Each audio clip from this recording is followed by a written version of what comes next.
falar-nos sobre esta reunião, primeiro? Esta é uma reunião muito rápida, não é? Que me foi entregue um documento sobre aquilo que são prioridades para a CIM de Leiria e a CIM de Coimbra, que se juntaram, fizeram um documento conjunto e articularam aquilo que consideram ser as prioridades. Não falámos em concreto sobre as prioridades, justamente porque a reunião foi rápida, eu recebi apenas o documento, irei ver com atenção. Agora, aquilo que é evidente e que eu tive a oportunidade de dizer na reunião, eu próprio não só fui autarca há muitos anos, como eu próprio fui presidente de uma CIM grande, que é a área metropolitana do Porto, no fundo é isto, e portanto tenho consciência de que aquilo que um governo deve fazer, quando se trata de assuntos com incidência local, é falar com quem lá está, porque é quem sabe.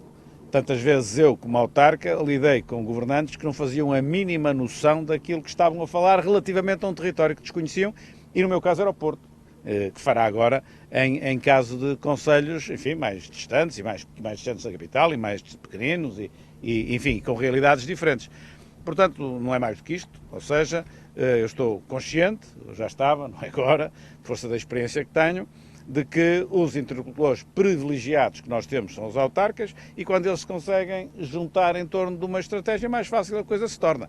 Isto não quer dizer que um potencial governo meu vai fazer aquilo tudo que lá está, isso é outra coisa. Agora, está ali uma estratégia, isso já é uma grande vantagem para se caminhar. Garantir aos autarcas... Deixe-me perguntar, estamos em direto agora para... Dizer com uma campanha negra que o PS está a fazer, foi uma declaração sua de hoje, em que é que o PS está... Sim, não é uma declaração minha de hoje, tem sido uma declaração minha de há uns dias atrás, porque eu vejo com mágoa, mas vejo sinceramente com mágoa, eu pensei que a campanha eleitoral se poderia conduzir na base das propostas de cada um, criticando, é certo, as propostas dos outros, isso está certo, fazendo o contraponto às propostas dos outros. E aquilo que nós assistimos por parte do Partido Socialista, Dr. António Costa, é denegrir e deturpar, que a parte de deturpar é que é mais relevante, as propostas do PSD. Ou seja, ele está contra porque deturpa, porque chega e diz que quer baixar, não quer baixar, ou quer congelar, ou quer não sei o quê, o salário mínimo nacional, que quer pôr a classe média a pagar o Serviço Nacional de Saúde, que estou refém da extrema-direita por fazer não sei o quê com o Chega, quando eu já clarifiquei isso mais de 1000 vezes, para enganar as pessoas. Eu lembro das eleições de 1980, não é? Eu ainda era jovem, lembro das 1980, e o PS, que liderava uma coligação, que era a FRS, seguiu justamente esse caminho, difamação atrás de difamação, difamação atrás de difamação, na altura, PSD e AD lideradas pelo Dr. Sá Carneiro. Bom, levaram uma banhada. Eu não sei se aqui vão perder por causa disso, mas eu acho que eles não conseguem enganar completamente o eleitorado. Pelo menos as pessoas mais inteligentes do eleitorado não são enganadas com isto de certeza. São aqueles, enfim, mais distraídos é que se deixam enganar com uma coisa destas. E eu lamento, porque não faço isso. Inclusive, durante a campanha, como toda a gente percebeu, até procurei dar um tom de humor para aligeirar também, para isto não ser tão pesado, e estão a fazer isto exatamente no sentido contrário, como se isto fosse de vida ou de morte. Não é de vida ou de morte. O pior que pode acontecer a um partido nestas eleições é perder. Isso não é morrer. Portanto, temos de estar aqui com um espírito construtivo e com respeito pelo adversário. É isto que eu quero dizer. Hoje, aliás, não foi hoje voltou a repetir, mas foi ontem. António Costa vai dizer que uma das grandes diferenças entre o PS e o PSD é precisamente a relação com o Chega, para dizer que o PS é o principal inimigo do Chega. Se o PS é o inimigo número 1, o PSD é o quê em relação ao Chega? Não, é exatamente, não sei se é exatamente ao contrário. Agora, o PS não é o inimigo do Chega.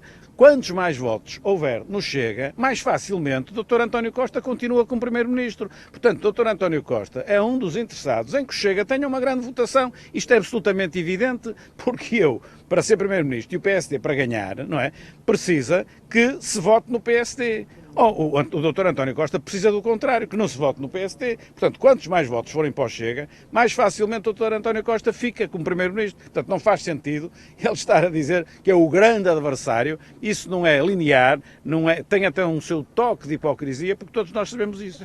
Já que estamos a falar do Chega, o Chega tem feito ações de campanha ao longo destes últimos dias, tem feito várias ações de campanha na maior parte dos dias, nos mesmos sítios que o PSD. Como é que olha para esta tentativa de colagem do partido de André Ventura? Não faço a mínima ideia. Ontem, por acaso, soube que eu estava em Faro e o Chega estava também. De resto, não sei se Esteve esteve... em Bragança, em Vila Real no mesmo dia. Não sei. Tem sido assim alguns dos dias. Não reparei nisso. Nem reparei. Perguntar-lhe agora outra questão que tem a ver com... Vamos deixar só terminar esta questão em relação ao Chega e depois faremos todas as outras questões que são igualmente relevantes. O Dr. Rui Rio, há pouco mais de um ano, disse sim ao Chega porque precisava dos votos para governar nos Açores. Há uns meses já dizia talvez se o Chega se moderasse. Agora diz que é um não redondo. A minha pergunta é se não teme que estas flutuações possam de alguma forma confundir o eleitorado de centro que quer conquistar.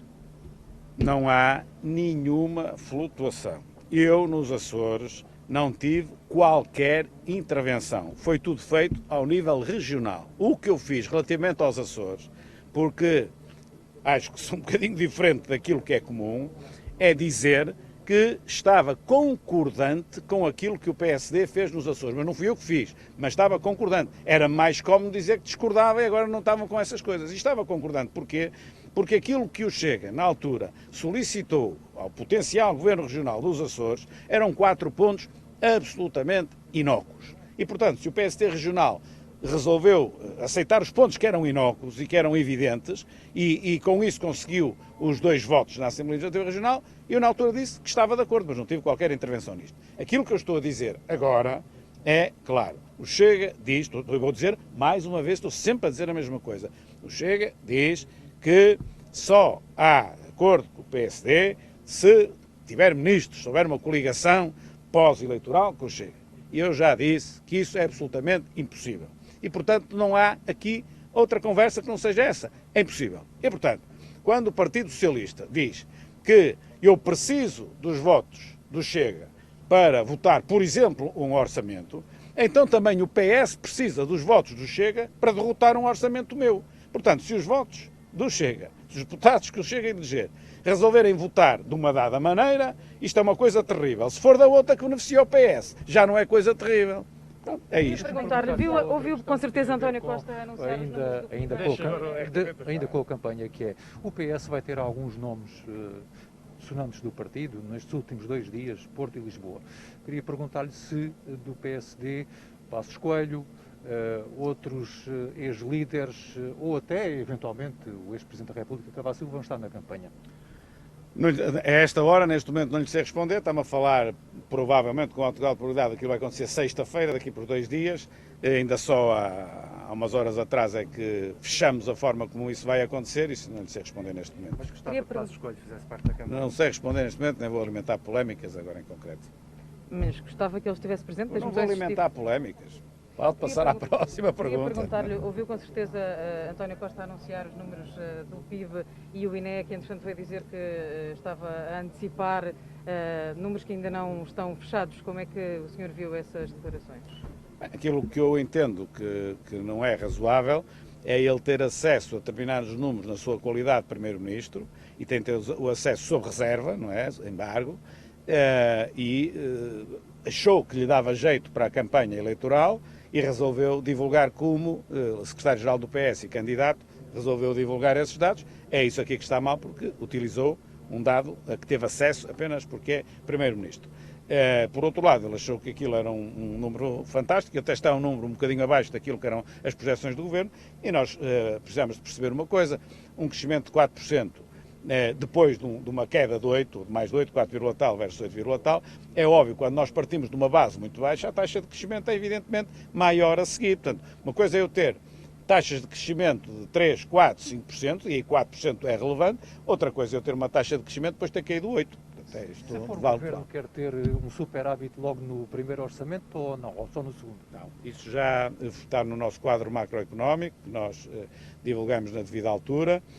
Nós vamos reduzindo o déficit ao longo do tempo e chegamos a 2026, apesar de tudo ainda com um déficit de 0,5% do PIB. Portanto, mesmo no último ano, pelas projeções que temos, ainda não conseguimos ter o déficit em zero, é quase zero, é 0,5% do PIB, mas ainda não é o zero, que será depois em 2027. Já aqui falou de um tweet que fez hoje, mas já fez outro até antes desse último e que está relacionado com uma publicação que anda a correr as redes sociais, nomeadamente o Facebook, do jornalista Paulo Moura, e que tem a ver com uma entrevista que alegadamente o Dr. Rui Rio terá tentado adulterar enquanto era Presidente da Câmara do Porto. Isso é verdade? Não lhe vou responder a isso. A única coisa, era o que faltava eu estar agora na campanha eleitoral a alimentar polémicas com um jornalista sobre uma coisa que foi há 20 anos, ou que assim, isso foi dado com uma dada intenção política e, portanto, eu dei aquela resposta e é só aquilo que eu quero dizer, não quero dizer rigorosamente mais nada e acho que está lá muito, diga-se de passagem. Obrigada. Está num distrito onde o tecido empresarial é muito forte, Sim. onde também os empresários se queixam com alguma falta de apoio, com o aumento de impostos, com o aumento dos custos energéticos que aumentaram cerca de 300%, muitas dificuldades a alguns empresários. O que é que o Dr. Rodrigo, ou o que é que pode fazer para ajudar estes empresários? O que eu proponho para ajudar a economia, ouça, aqui no meio, aqui junto ao estádio do Leiria, na Nerlei, à porta da Nerlei, não é provavelmente um momento adequado para eu estar a repetir outra vez tudo aquilo que tenho para a economia. Em concreto, sobre a questão dos impostos que incidem sobre os combustíveis, aquilo que nós sabemos, aí é mais uma promessa não cumprida, vamos dizer assim, um compromisso que depois o Dr. António Costa se esqueceu, é que todos nos lembramos que ele, quando chegou ao governo, aumentou os impostos sobre os combustíveis e disse, isto porque o petróleo está abaixo. Quando ele começar a subir, eu vou reduzindo na proporção para atenuar. E como nós sabemos, não reduziu na proporção para atenuar. Não fui eu que fiz essa promessa, não fui eu que assumi esse compromisso, foi ele e não o cumpriu. Obrigado.